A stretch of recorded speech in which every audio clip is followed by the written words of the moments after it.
c'est encore une de ces séries où il y a des enfants qui prennent en compte le fait d'être des enfants pour planifier leurs actions. Ouais. Ça passe encore sur France 4, tu sais. Ouais, mais ça date de 1997. Hein. D'ailleurs, ça se voit au dessin. C'était la mode à l'époque de faire dessiner les décors par son petit dernier. C'est fait exprès, tu sais.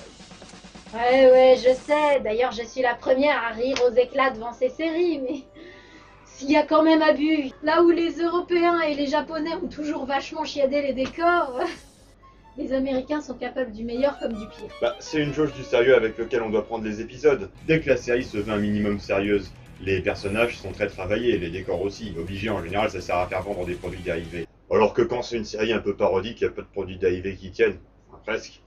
Et on a des dessins un peu grossiers, t'imaginerais quand même pas un film humoristique quand... Titeuf, le film. La cour de récré, donc. Ouais, donc la cour de récré, bah, c'est un peu intermédiaire. C'est parodique, donc le dessin est grossier, que ce soit pour les décors ou les personnages. Mais les proportions sont pas absurdes, donc on n'est pas vraiment dans un cartoon. On doit quand même prendre un minimum au sérieux ce qui se passe dans l'intrigue. Et c'est le minimum pour qu'on accroche. Mais bon, on n'est pas non plus censé croire que ces aventures pourraient vraiment arriver à des enfants. Oh, mais ça, on n'a pas tellement besoin de ça pour s'en rendre compte. Le dessin animé nous rappelle sans cesse qu'on est dans un dessin animé en mettant des scènes qui n'ont rien à voir avec l'intrigue de l'épisode. Comme ça. Merci pour la balade, les copains. Oups, je ferais bien d'aller en cours. Ou comme ça.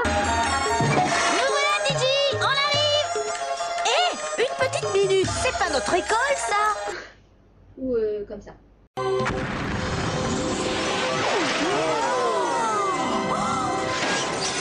Allô Houston, nous avons un problème. Oui, bon, c'est 2-3 exemples ça, mais la cour de récré, c'est 130 épisodes de 10 minutes, et les moments dont tu parles, il y en a que 2 ou 3 en tout et pour tout. D'accord, mais c'est quoi le contenu du reste des épisodes alors? Bah, la plupart du temps, l'intrigue de la cour de récré se passe dans une cour de récré.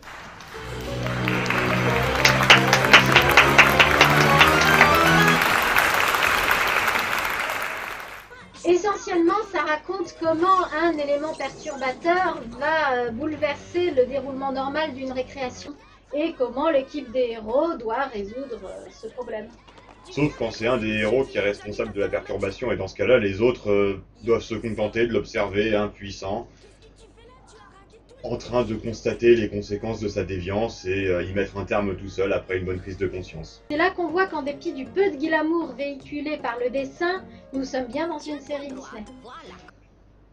Ouais, en fait, toute la série est gouvernée par l'idée qu'en général, si tout le monde se comporte correctement, personne n'a de problème. La vie est paisible jusqu'à ce que quelqu'un vienne la perturber. La cour de récré est le milieu naturel des enfants. On peut y observer leur comportement quand ils échappent à l'influence des adultes. Et c'est pourquoi toutes les expériences de notre enfance sont conscientisées et institutionnalisées dans la série. Le système de la cour de récré est organisé comme une monarchie dirigée par un CM2 et dont la constitution est en place depuis les années 30.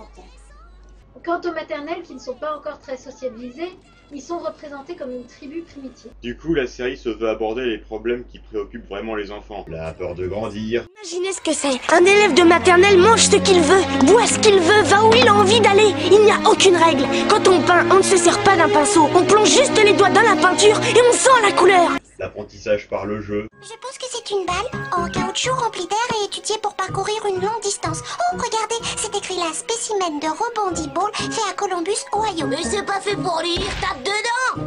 Oh, c'est fascinant. Le dilemme entre le besoin de reconnaissance des autres et l'écoute de ses propres désirs en dépit du jugement d'autrui. Vous avez tenté de me convaincre que jouer avec le principal Prickly était une mauvaise chose car ça mettait en danger ma réputation à l'école. Ensuite, Randall m'a dit bravo, Prickly et toi, c'est tout comme Miss Finster et moi. Vous imaginez? Oh, rien ne pouvait être plus cruel. Oui, mais Randall avait tort. Et vous aussi. Cela mérite quelques éclaircissements. Ça ne m'a jamais intéressé d'obtenir des faveurs particulières. Tout ce que je veux, c'est jouer au golf. Si ça nuit à ma réputation, c'est idiot, mais tant pis. Je préfère être celui qui fait ce qu'il a envie de faire plutôt que celui qui abandonne de peur de ce que les autres pourraient penser de lui. Ouais, quand tu exposes le problème de cette manière... On a été bêtes. N'en parlons plus. Mais parfois aussi, la morale est donnée du point de vue des adultes. Par exemple, la nécessité de se souvenir d'avoir été un enfant. C'est très urgent. Allô Binky, c'est Peter. Ils l'ont trouvé. 40 ans, 6 mois, 7 heures et 12 minutes plus tard. Je t'avais dit qu'on l'avait vraiment bien caché, ce trésor. Et de reconnaître aux enfants le besoin de s'amuser au moins une fois dans la journée. Qu'est-ce qui te manque? Note que le sujet pointe la fenêtre du doigt. Du vent? De l'air? Tu as besoin d'air? Jouer. Arrêtez de remplir des cases, arrêtez d'écrire, plus de stylo à point de fil. Je veux jouer dehors. Tu veux aller aux toilettes, c'est ça? Non, courir. Tu veux courir. Les libertés. Excusez-moi, je ne comprends pas le sens de votre question. Mes copains. Les idiots. En fait, le réalisme s'arrête là où le côté Disney commence.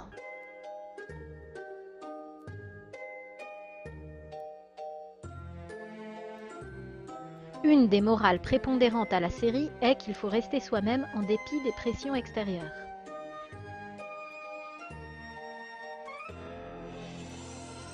En dépit de son aspect satirique, le dessin animé est fondamentalement optimiste. Tout le monde y est beau et gentil, et même les méchants sont méchants parce que c'est leur façon d'être beau et gentil. Tu sais, Tidji, ça veut dire qu'il faut que je me remette à tous vous moucharder. Oui, je sais. Rends-moi service, Tidji. Ne dis pas aux autres que je t'ai raconté ça. Je ne voudrais pas qu'ils se fassent des idées. T'en fais pas, Randall. À leurs yeux, tu ne seras jamais qu'une espèce de mouchard et de traître. Je te remercie, Tidji. Ça me réconforte. En fait, le maintien des statuts est essentiel dans cette cour de récré. Comme nous l'avons dit, la société des enfants est structurée. Très structurée. Et bien souvent, la perturbation vient du fait que un personnage a outrepassé sa fonction. Par exemple, si le roi décide de quitter son trône pour jouer un tour au héros, il n'y a plus personne pour réglementer les jeux et c'est l'anarchie. Si le gourou de l'école cesse de prodiguer ses sages conseils et part en vacances, c'est quelqu'un de moins qualifié qui fait son travail à sa place et c'est l'anarchie. Si la surveillante tombe amoureuse de l'homme à tout faire, des bombes nucléaires pleuvent sur l'école. L'école est perdue. Et c'est l'anarchie. Si les relations inter-élèves sont modifiées par un nouveau système de cotation, c'est l'anarchie. Oui, bon, il arrive aussi que la perturbation vienne de l'extérieur. Ça peut être quelque chose de parfaitement réaliste, comme la mort de la mascotte de la classe et son enterrement, où viennent assister le maire, le président de la République. Parfaitement réaliste? Le fait que la mascotte meure est parfaitement réaliste. Bon, c'est tout le temps comme ça. On a une situation normale et puis on arrive à peu près n'importe quoi. Par exemple, quand un nouveau jeu de cartes fait son apparition, ça crée un engouement général comme ça s'est passé pour les cartes Pokémon. Sauf que comme on est dans un cartoon, ça se transforme en Bienvenue à Zombieland. Non, vous ne m'aurez pas. Reculez, je ne craquerai pas. Inutile de résister, tu finiras par te joindre à nous. Jamais, non. Tu joueras, tu joueras, tu joueras, tu joueras. Ce serait pas drôle, sinon ce serait une représentation fidèle de l'enfance, et pour ça on a déjà Franklin. Et Franklin a passé un certain âge. Mais Franklin aussi, c'est l'enfance interprétée. Oui, mais on est quand même loin d'égaler ça. Vous voyez toutes ces choses, les balançoires, la cage aux écureuils, le bac à sable. Tout ça, c'est le passé. Pourquoi ce môme a une mèche blanche? Il a été traumatisé un jour en voyant son frère embrasser une fille. Et l'avenir, c'est... les filles. Non. Les filles qui embrassent les garçons. Et les garçons qui embrassent les filles. Et vous savez quoi? On va tous adorer ça. Alors franchement, est-ce qu'ils peuvent faire pire que ça? Oui. Tu ne savais pas que les mômes qui pleuraient dans la cour de récré quand on était gosse, ils le faisaient en fait parce qu'ils étaient payés par les autres pour distraire les surveillants? Vous voulez quoi exactement? 10 secondes de travail ou est-ce que je vous fais le programme complet? Le programme complet. Très bien, j'y vais. Non, oh, ça suffit, Bradley, calme-toi. Quel est le problème cette fois? Le garçon, je faisais que lui, j'ai pas fait exprès, il m'a tapé. La plupart des personnages de la cour de récré sont définis par leur fonction. Il y a le roi Bob qui est le roi. Ses conseillers qui sont d'autres CM2, ses gardes. Le gourou qui est le chef spirituel des enfants de la cour de récré. Les taupes qui... creusent. Ça sert forcément à quelque chose, hein. On sait pas à quoi, mais ça sert forcément à quelque chose. Les Ashley qui ont en commun leur prénom et leur côté fille superficiel, et qui ont un club privé aux règles très strictes et aux locaux plus grands vus de l'intérieur que de l'extérieur. Puis il y a aussi 2 enfants qui travaillent pour l'administration. D'abord il y a Randall, le cafeteur. Qu'est-ce que tu fais encore, petit voyou? Qui a visiblement un pédigré. Miss Finster, j'ai pris Randall et ses copains en train d'essayer de libérer Detweiler. Et Menlo, le secrétaire. 1702 chemise rouge. C'est peut-être pas la gloire, mais ça me convient. Bonjour Menlo. Mais quelle école fait travailler les enfants pour l'administration? Bah, l'école où les profs sont des hippies, les surveillantes ont des dents pointues, les directeurs des problèmes familiaux et beaucoup d'ambition, et l'ensemble du personnel une salle secrète pour déjeuner et se détendre.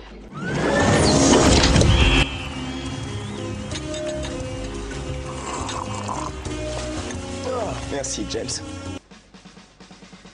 En général, ces personnages ne sont développés que dans un seul épisode qui est centré sur eux et apparaissent dans le décor avant et après. Exception faite des 6 héros. En fait, une équipe de 5 avec un 6e ranger qui apparaît au 2e épisode.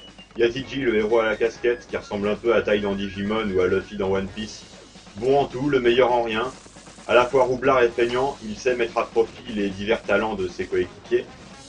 Et bien évidemment, il est le chef.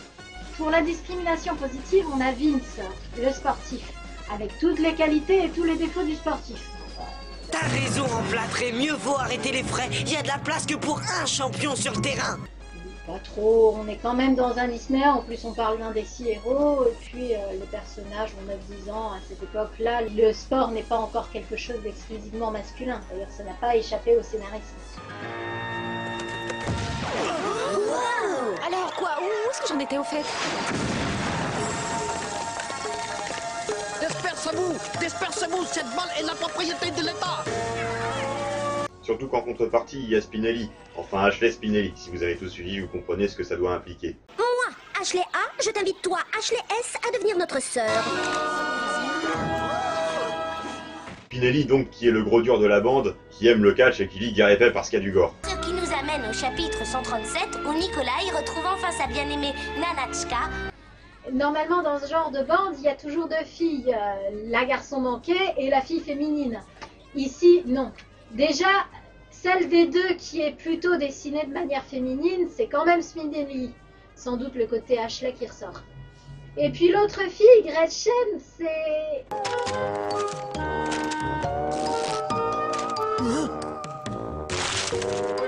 Vous avez fait de votre mieux, c'est tout ce que nous demandons. Disons que c'est le 2e enfant le plus intelligent du monde.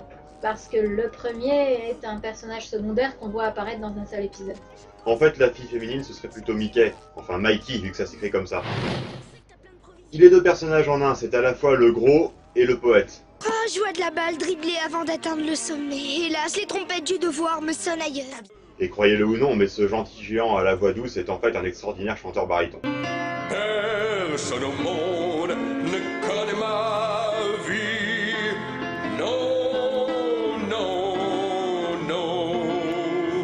On a encore quelque chose de parfaitement réaliste. Et puis sinon, le 6e ranger, c'est Gus, le nouveau. Il est petit et prudent, mais c'est aussi le fils d'un général de l'armée de terre, donc il est également courageux, débrouillard et assez raide dans ses baskets. Ce qui fait qu'il ne désobéira jamais aux règles en vigueur, quel qu'en soit le prix.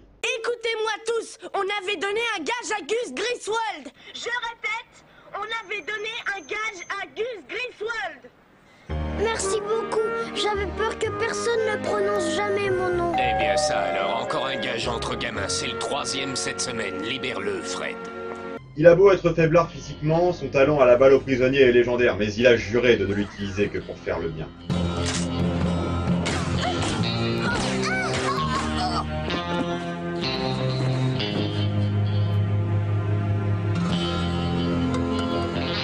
Grâce à leurs talents combinés, ils sont capables de résoudre toutes sortes de problèmes. Et assez rapidement, passé un certain point, dès qu'un problème se pose, c'est à eux qu'on fait l'appel.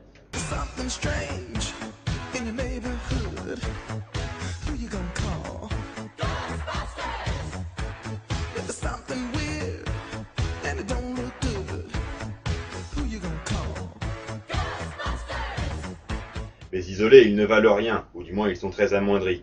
Ils sont efficaces grâce à la conjugaison de leurs talents, et cela n'a pas échappé à leur terrible ennemi, le maléfique Lawson.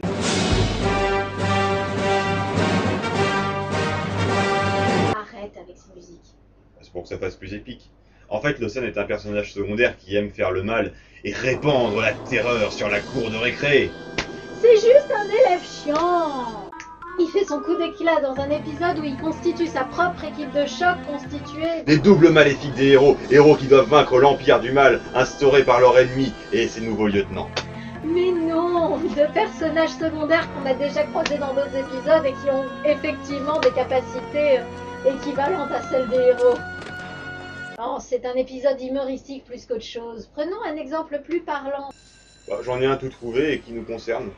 Qui nous concerne. Oh, bien sûr, les geeks. Oh, je vois le genre. Ah non, détrompe-toi.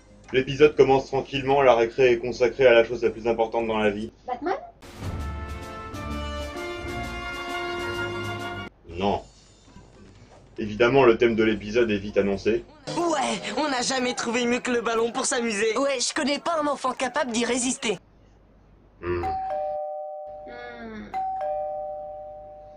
Ben nous, on n'aimait pas. Alors là, je suis assommé, c'est pas vrai, je peux pas le croire. Grosse surprise, l'enjeu est d'humilier Lawson. La chance va tourner d'être loser. Jeu de mots bidon, mais prophétique. Je l'ai. Moi, évidemment, j'ai tout nié en bloc. Alors là, papa a claqué des doigts et il a dit « Renvoyez ce garçon sur le champ. » Je l'ai. 5. Pour TJ, la récréation est la chose la plus importante au monde. Il sert en général à prouver à quel point elle est indispensable au scénariste. Autant dire que quand une couille va arriver à quelqu'un qui va le priver de récré, ça tombe sur lui. Et où comptes-tu aller comme ça? En récré? Oh non, certainement pas. Il est strictement interdit aux enfants dans ton état de mettre un pied dans cette maudite cour. Mais où voulez-vous que j'aille? C'est pas l'heure d'aller en cours. Tu traverses le hall, tu descends les escaliers et tu entres porte 51. Et bien sûr, nous avons la musique dramatique, nous avons la réaction du public. Je sais ce qui va se passer maintenant. Tu commences, Sid. Je prendrai le relais. Oh, quelle amusante perspective d'être casseur passant ses récrés enfermés dans la 51 avec les visages pâles. Les visages pâles, mais qui c'est? Les visages pâles sont ceux qui ont choisi de rester à l'intérieur pendant la récré. Ouais, ils sont vraiment pas marrants. Encore moins que moi. Et TJ sera bientôt leur copain, d'ailleurs ça m'étonnerait pas qu'il devienne lui-même un visage pâle. Non, ne l'écoute pas, il dit ça pour te faire peur. Ah ouais? T'as entendu parler de Seth Jowick?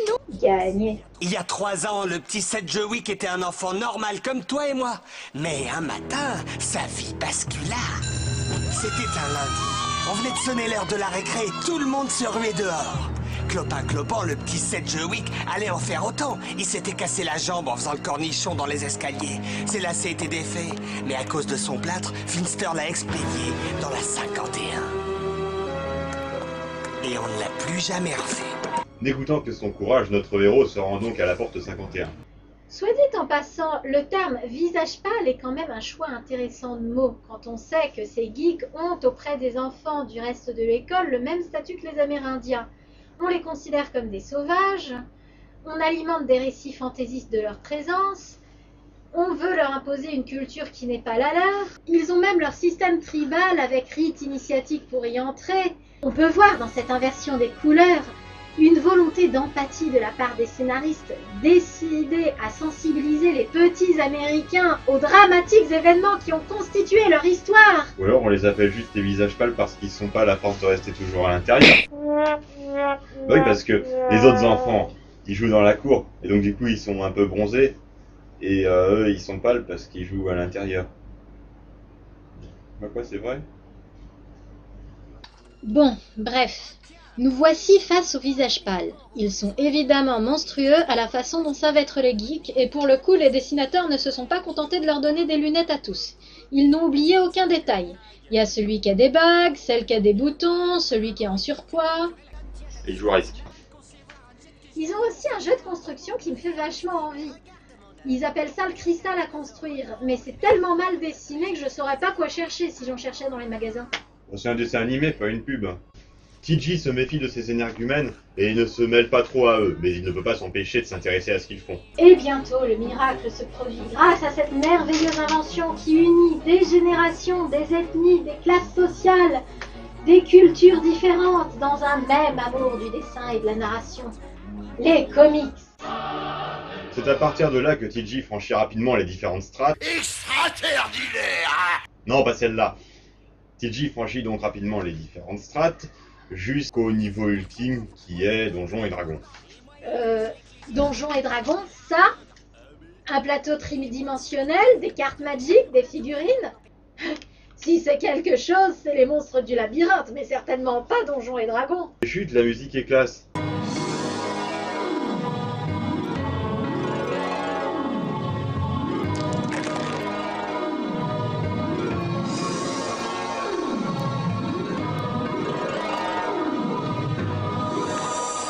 Bref, la geekitude a beau être une valeur qui pousse à la sectarisation, elle est quand même assez facile d'accès et TJ parvient rapidement au statut de Maître du niveau 9.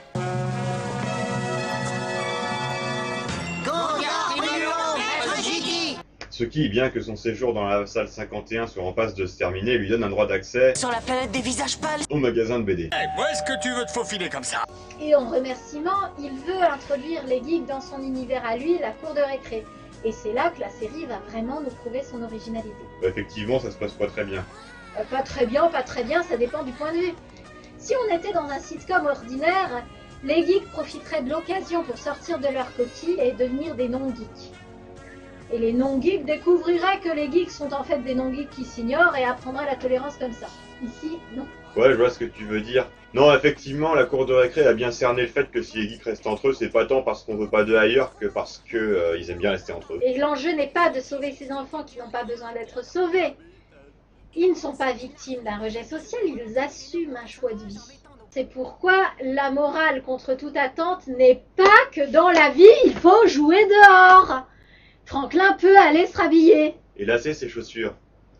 Ouais, en fait, on était renseigné sur la question à partir du moment où on apprend que leur idéal féminin, c'est Gretchen. Je suis flattée. On voit que c'était pas des otaku. En même temps, dans une cour de récré où la beauté c'est les Ashley.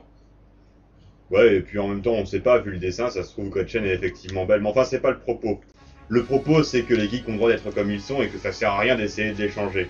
Ils arrivent à se défendre tout seuls, ils ont pas besoin de TJ pour ça d'ailleurs. Ah oui, et puis il y a le twist final aussi.